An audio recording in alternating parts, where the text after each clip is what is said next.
नमस्कार, आप देख रहे हैं लोकसभा चुनाव पर हमारा खास शो बैटल 2024 और मैं हूं आपके साथ दिव्या सिंह। लोकसभा चुनाव को लेकर 3 चरण के मतदान हो चुके हैं। आज चौथे चरण की वोटिंग हो रही है।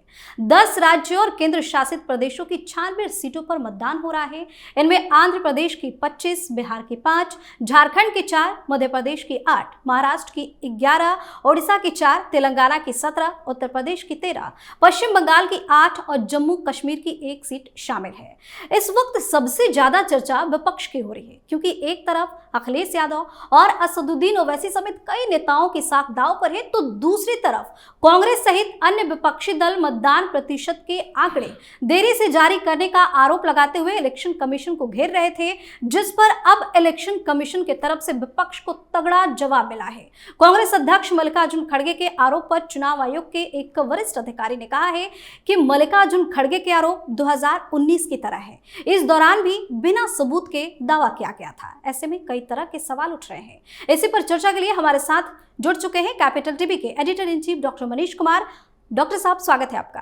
धन्यवाद। और स्टूडियो मौजूद है कैपिटल टीवी के executive editor Rajiv sir. Sir, आपका स्वागत है। धन्यवाद। डॉक्टर साहब, वोटिंग परसेंटेज को लेकर खड़गे ने जिस तरह से चुनाव आयोग पर सवाल उठाए थे, उसके बाद चुनाव आयोग की तरफ से खड़गे को डांट लगाई गई है। क्या लगता है इनको वोटिंग परसेंटेज से क्या दिक्कत हो रही थी? देखिए, खड़गे जी इतने वरिष्ठ व्यक्ति, इतने उम्रदराज व्यक्ति हैं और हरकत इनकी जो है वो नटखट बच्चों की तरह है। जो मैच हारता है तो कहता है एम्पायर बेईमान है। ये दिक्कत है कांग्रेस पार्टी की कि आप दुनिया जहां में ढिंडोरा पीट रहे हो, हिंदुस्तान में डेमोक्रेसी खत्म हो गई है, जब इनका नेता खुद ही चुनाव से पहले ये कह देता है कि सारा मैच फिक्स्ड है, ईवीएम में सब कुछ फिक्स्ड है, तो आपको ये मैच में उतरना ही नहीं था। लेकिन अब जब आप आ गए तो कभी आप इलेक्शन कमीशन के ऊपर सवाल उठाते हो, कभी ईवीएम पे सवाल उठाते हो। भाषण में आप कहते हो भाई देश में डेमोक्रेसी नहीं है, सीएजी गलत है, सुप्रीम कोर्ट गलत है, आर्मी वाले झूठे हैं। आप करना क्या चाह रहे हो? And this is high time somebody must restrain Rahul Gandhi and Congress party कि आप जो इंस्टीट्यूशंस हैं जी, उसको लेकर के आप अपनी गंदी और घटिया राजनीति करते हो। आप समझिए किसका क्या, आजकल ये ग्लोबल वर्ल्ड है। आपने एक बयान नहीं दिया और पूरी दुनिया में वो चर्चा शुरू हो जाती है। किस तरीके से New York times, Washington post Hindustan के इलेक्शंस को देख रहा है तो वो एक कोट ही डालेगा कि वहां की जो सबसे बड़ी विपक्षी पार्टी है उसको हिंदुस्तान के इलेक्शन सिस्टम के ऊपर भरोसा नहीं है। एक लाइन में खत्म कह दिया जाएगा कि जैसे बाकी नॉन डेमोक्रेटिक नेशंस में चुनाव होते हैं, हिंदुस्तान का भी वही हाल है। तो एक बैड लूजर हैं ये लोग। नंबर 2, हार का ठीकरा वो कहीं और फोड़ना चाहते हैं, किसी और सिर पर डालना चाहते हैं।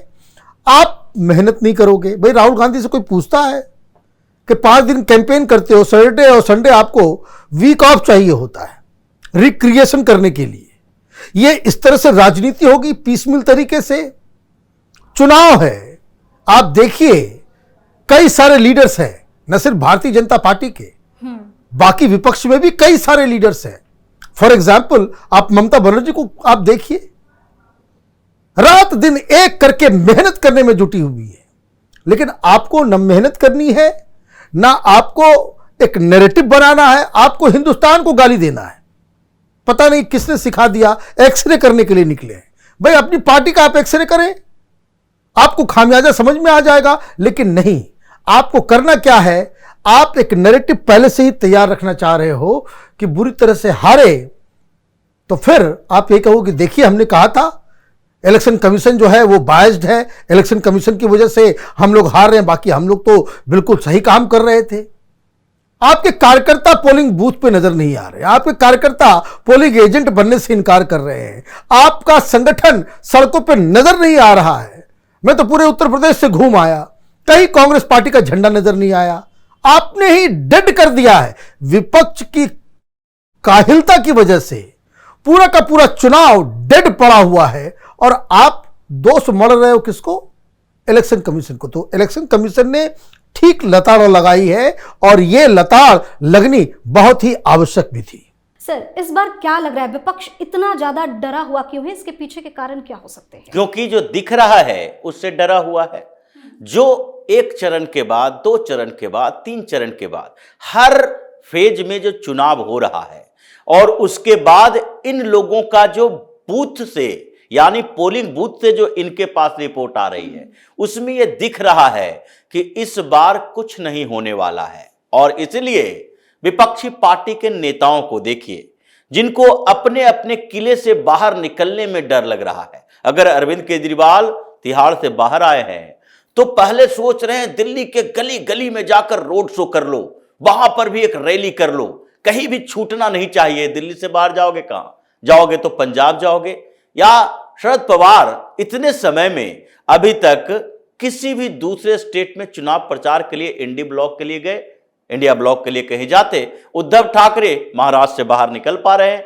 ममता बनर्जी पश्चिम बंगाल में ऐसे फंसी हुई है कि हर चरण के बाद वो अगले चरण के चुनाव की तैयारी, रणनीति में और कॉन्स्पिरेसी में व्यस्त हो जाती है कि लो मेरे हाथ से तो बंगाल अब गया। तो इसलिए इन लोगों को अपने अपने जगह पर कैद कर दिया गया है। परेशानी इनकी ये है कि एक व्यक्ति जिनके चेहरे पर चुनाव लड़ा जा रहा है, जो पूरा हिंदुस्तान को एकजुट कर रहे हैं, वो है प्रधानमंत्री नरेंद्र मोदी। भारतीय जनता पार्टी की मेहनत है, संगठन है, लेकिन फिर भी भारतीय जनता पार्टी की मेहनत संगठन में वो जो एज दिलाने वाले वोट हैं वो है पीएम मोदी को लेकर। हर स्टेट में जो क्षेत्रीय छत्रप हैं, जो कहते हैं भाई हम ही चुनाव यहां पर जिता सकते हैं, उन क्षेत्रीय छत्रपों की तुलना की जाती है मोदी से। अब वहां पर वो कैसे टिक पाएंगे? Mamata Banerjee versus Modi, Kejriwal versus Modi, Uddhav Thackeray, Sharad Pawar versus Modi. हर जगह पर इन लोगों को ऐसे व्यक्ति से तुलना करनी पड़ती है जिसके आगे ये लोग नथिंग, कुछ है ही नहीं, जीरो है। तो उसके कारण जो चुनाव हो रहा है उसमें हर जगह पर जो पोलिंग बूथ से इन लोगों को रिपोर्ट आ रहे हैं, वहां तो सब वोट देने के लिए मोदी के नाम पर जा रहे हैं। तो इन लोगों को लगा राहुल गांधी के बारे में कुछ बात करते हैं तो गाली देकर भगा देता है कि कौन राहुल गांधी, मोदी के सामने कौन है राहुल गांधी।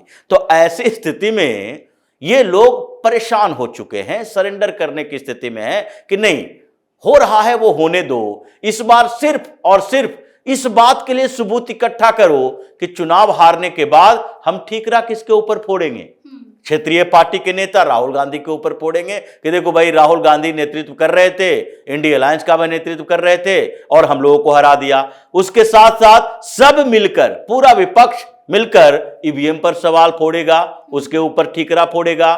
चुनाव आयोग के बारे में बोलो, लेटर लिखो। ये सारे जो कवायद है ये है चुनाव में हार का ठीकरा किसके ऊपर जाएगा, क्योंकि राहुल गांधी के ऊपर सब लोग मिलकर कांग्रेस और कांग्रेस के बाहर की सहयोगी पार्टी बोलना शुरू कर देंगे तो उसके बाद तो इनको संन्यास लेना पड़ेगा। बैक टू बैक चुनाव हार रहे हैं, अपनी सीट तक नहीं बचा पा रहे हैं। तो इसलिए ये लोग सम्मानजनक तरीके से हार का एक तर्क गढ़ रहे हैं और वो तर्क यही है कि अलग अलग संवैधानिक संस्थानों के ऊपर सवाल खड़ा करो, आरोप लगाओ और हारने के बाद यही बताओ कि मोदी थोड़ी जीते हैं, ये तो ईवीएम जीता है, मोदी थोड़ी जीते, इनको तो चुनाव आयोग ने जितवा दिया है। तो ये स्थिति दिख रही है इन लोगों के पास। डॉक्टर साहब, इस बार जिस तरह वोटिंग हो रही है उसको देखकर क्या लगता है, क्योंकि वोटिंग की रफ्तार बढ़ती जा रही है? देखिए, अब तक 3 फेजेस के चुनाव के जो है नतीजे, जो वोटिंग परसेंटेज वो बाहर आ गया।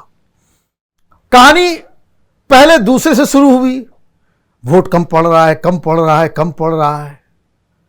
भाई 67%, 66%, 65% वोटिंग कम नहीं होता।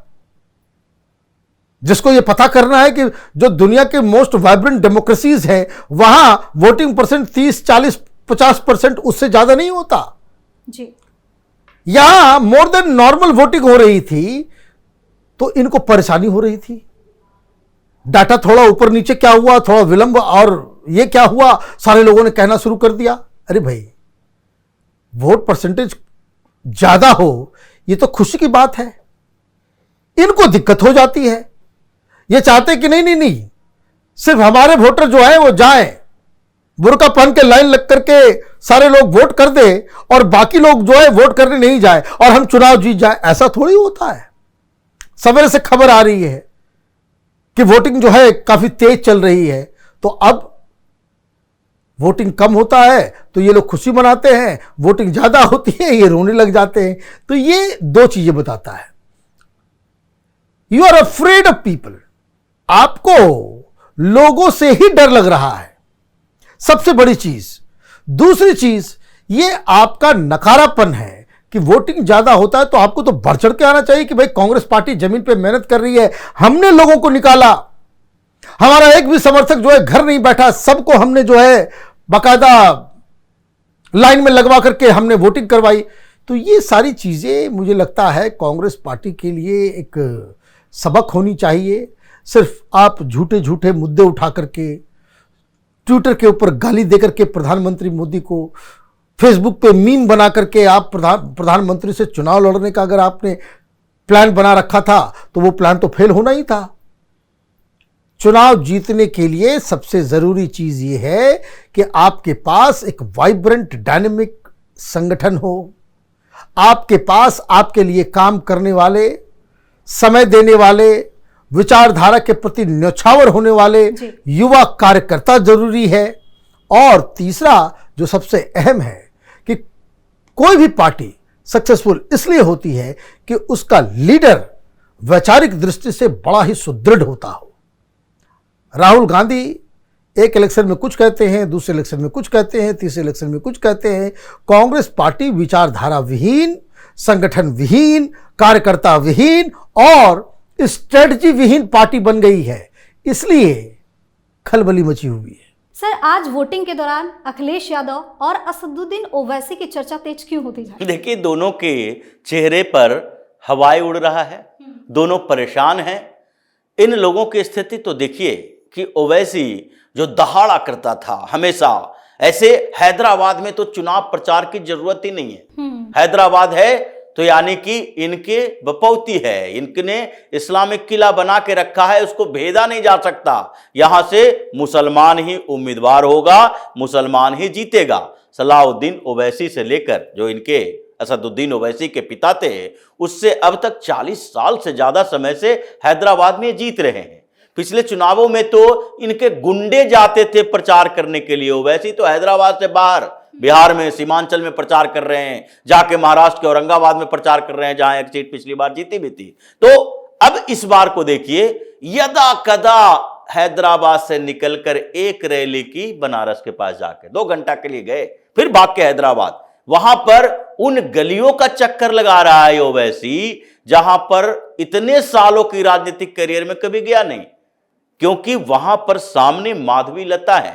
और यह बड़ी बात है कि इन जगहों पर जहां 50-60% के करीब, 59-60% के करीब मुस्लिम वोटर माने जाते हैं, उन जगहों पर दूसरी पार्टियां हिम्मत तक नहीं करती है। वही हिम्मत करती है जो कि उसके साथ सेटिंग करके रखती है कि हम गैर मुस्लिम उम्मीदवार खड़ा कर दें।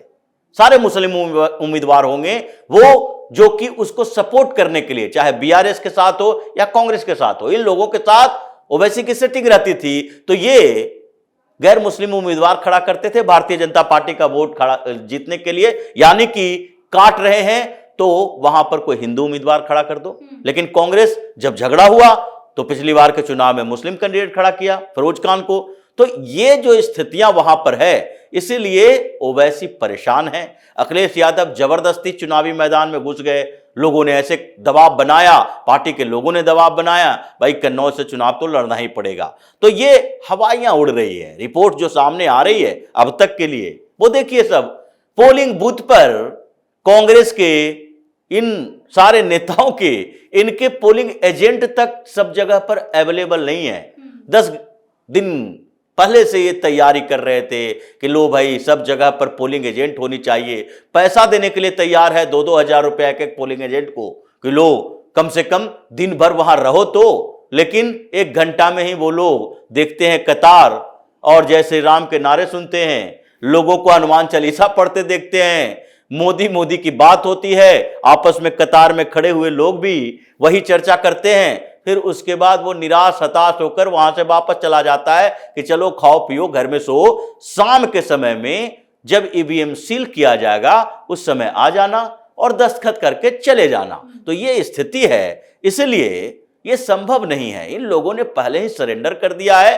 हर इस चरण की सबसे बड़ी विशेषता है फोर्थ फेज में कि अभी चुनाव शाम तक खत्म होंगे और उसके बाद भारतीय जनता पार्टी जश्न मनाएगी इस बात के लिए, मोदी जश्न मनाएंगे इस बात के लिए कि 4 चरण में भारतीय जनता पार्टी को बहुमत मिल चुकी है, 273 प्लस सीटें जीत चुकी है। अब विपक्ष केवल और केवल अपनी इज्जत बचाए और भारतीय जनता पार्टी 400 पार के लिए संघर्ष करे अगले 3 चरणों में, क्योंकि सरकार बनाने के लायक बहुमत तो 4 चरण में ही भाजपा पीएम मोदी को मिल चुका है। जी बहुत बहुत धन्यवाद सर तमाम जानकारी। धन्यवाद, बहुत बहुत धन्यवाद सर।